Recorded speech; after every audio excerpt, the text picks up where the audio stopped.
একটা কথা বলছিলাম যে দারু ভাই যেহেতু সাথে আছে তাইলে আর কোনো ভয় নাই।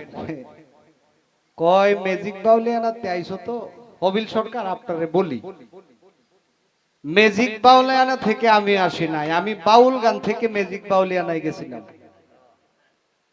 আপনার মনে আছে কিনা জানি না, নাও থাকতে পারে, কারণ বড় বড় শিল্পীদের সাথে গান করেন তো, যে কারণে ছোট শিল্পীদের কথা মনে নাও থাকতে পারে, তাই না? কারণ বট গাছের নিচে কোনো কিছু হইলে পরে এটা আর দেখা যায় না তেমন একটা। আপনি এই বিষয়টা মাথায় রাখবেন। এই যে ম্যাজিক বাউলিয়ানা মাছরাঙা টেলিভিশনে থেকে আসছি,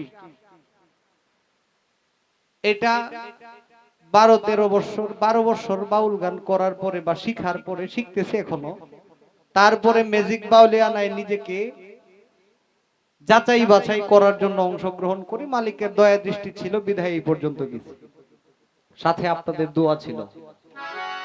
কিন্তু ম্যাজিক বাউলিয়ানায় আমি চ্যাম্পিয়ন হব বা দ্বিতীয় স্থান অর্জন করব, এটা আমার লক্ষ্য না। আমার লক্ষ্য হচ্ছে বাউল গান করা। আগে চিন্তা ভাবনাটা ঠিক করেন। আপনারে পুতুলের মতো নাচাইতে আমি পারি, কারণ আপনার কিছু জায়গা আছে এটার মধ্যে একটু টুকা দিয়ে দিলে আপনি পুতুলের মতো সারা রাত নাচবেন। আমি আপনারে কিছুই কমো না। একটা কথা কই, হবিল সরকারের যে নামটা, নামের ওজনটা নিজের মধ্যে রাখেন। ওই যে চাবি দেওয়া পুতুল যেমনে নাচে এমনি নাচছেন না, নিজের ওজনটা নিজে রাখেন, ভবিষ্যতে কাজে দিব।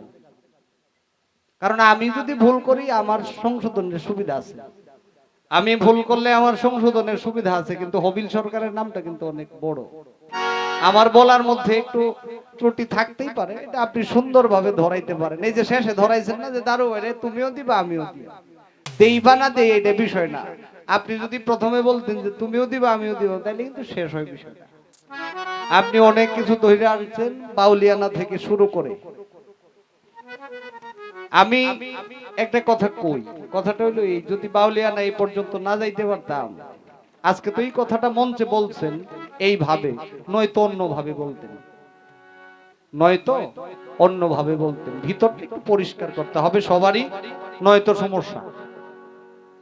যার ভিতর ভালো না, যে মুখে কয় একটা আর অন্তরে থাকে একটাই মানুষ বিপজ্জনক। যে মুখে বলে একটা আর অন্তরে থাকে একটাই মানুষটাই বিপজ্জনক। আমির উদ্দিন সাহেব একটা গানের মধ্যে আছে, অন্তরেও কথা বলে, অন্তর চক্ষু যারে বলে, মনে মনে কি ভাবলে লেখা রাখছে দলিলে। আপনার আমি হয়তো বুঝবো না যে আপনি মনে মনে কি চিন্তা করছেন, কিন্তু একজন আছে যে বুঝে মনে মনে কি চিন্তা করছেন, এটা জানে। তাই যেমন মুখে যেটা বলতেছেন এটারও বিচার হবে, মনে মনে যেটা চিন্তা করছেন সেইটারও হবে। এই পর্যন্ত রাখলাম, বেশি কিছু বলার নাই। আপনি বড় বড় শিল্পীদের সাথে গান করেন, দোয়া করি, সব সময় করেন। আমি এত বড় শিল্পী হওয়ার ইচ্ছা নাই, তবে মানুষ হওয়ার ইচ্ছা আছে।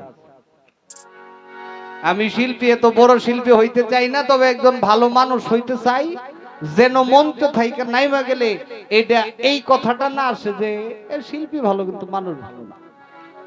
তাই আমি চাই মানুষ হতে, বড় শিল্পী না। ছোট শিল্পীদের সাথে গান করে জীবন কাটাবো। একলাস তালুকদার, ও বাবা রে বাবা, 200 টাকা ধন্যবাদ। ছোট শিল্পীদের সাথে গান করে জীবন কাটাবো, অসুবিধা নাই, তবে দোয়া রাখেন যেন মানুষের চরিত্রটা ভিতরে থাকে, তাইলেই হয়তো সার্থক হবে মানব জন্ম, নয়তো সম্ভব না। তাই আপনার কাছেও দোয়া চাই, আপনার জন্য দোয়া করি। বাংলাদেশের যত বড় বড় শিল্পী আছে সবার সাথে গান করেন। আমি যদি 2টা গাই তাহলে আল্লাহ আপনার 100 দেব। এই পর্যন্ত থাক।